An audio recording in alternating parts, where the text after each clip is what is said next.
мүйізіне мың бір дертке ем болатын қасиет қонды.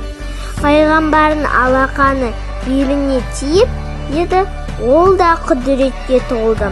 Буаз кезінде елігінің жынысын қалауына сай өзгерте алатын жануарға айналады.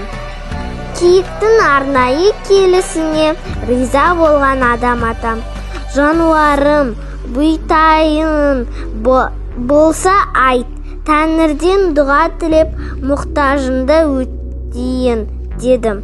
Сонда Ақбөкен: төлдегінде құрайлым шыбын шіркейге жем болады, одан қалса қасқыр шабады. Даланың шөбілеме ауырлық етіп қон жинай алмай қиналады.